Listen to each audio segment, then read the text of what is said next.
And welcome to the Kiosk Presents. Joining me today is Peter Greenberg, travel guru and host of The Travel Detective. Thank you so much, Peter, for joining us today here on the Kiosk Presents. You got it, Steve. All right. Now, you talk. I've been hearing you talk about travel gem, like hidden gem destinations, the fun little places that are all across the U.S. How do people find fun locations to visit? Well, first of all, they're not in the guidebooks, they're not in the brochures.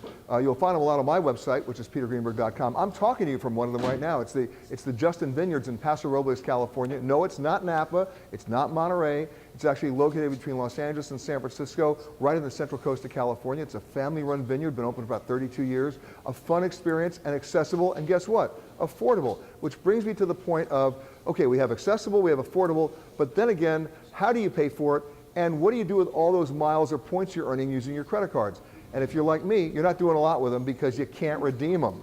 There are more frequent flyer miles out there that are unredeemed than there's currency in circulation in the world. That's a scary thought, and it's not going to get any better. We just had the merger with American and US Air. You have fewer airlines out there. They're consolidating. There are more people competing for fewer seats.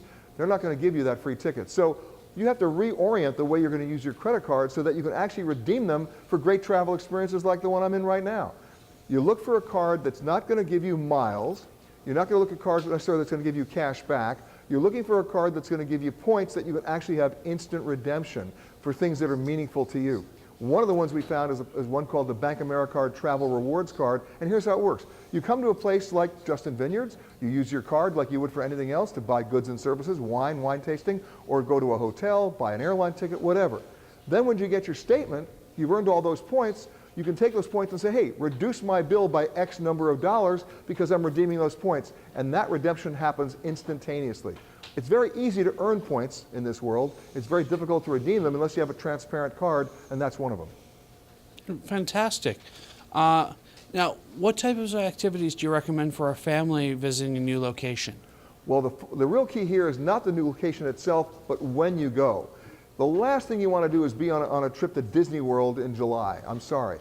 What you want to do is go the week after Thanksgiving or the week after New Year's when nobody else is traveling. In the industry, we call that those 2 dead weeks. Nobody's going. You can go bowling on the airplane.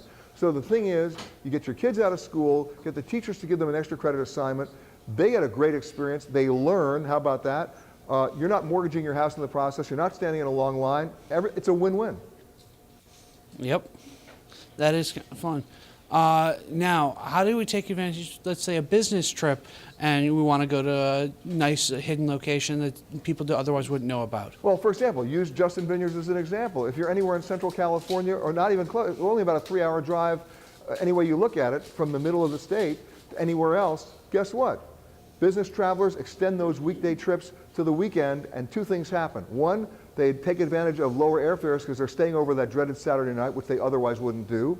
The hotels will give them a deal, and many of those city hotels, because normally they're dead on the weekends. Their occupancy drops to like 20%, but they have to keep open their restaurant, they have to keep open their spa. So it's a win-win for the companies because you're actually saving the company money. It's a win-win for employee morale because you get to have a great experience, and everybody wins. That's fantastic. Now, other than your website, is there any way that you found to stumble upon these hidden gem destinations throughout the U.S.? Well, here's what you got to do.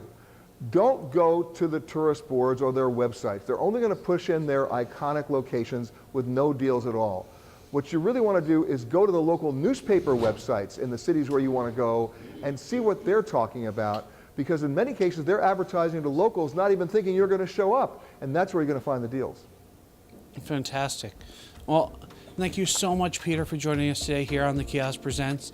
I'm hoping to be able to get out to a few different hidden gems throughout the U.S. this year. Well, one of the hidden gems would be a Buffalo Bills victory, right? That's a hidden gem. Yeah, that's certainly been hidden so far. All right, man.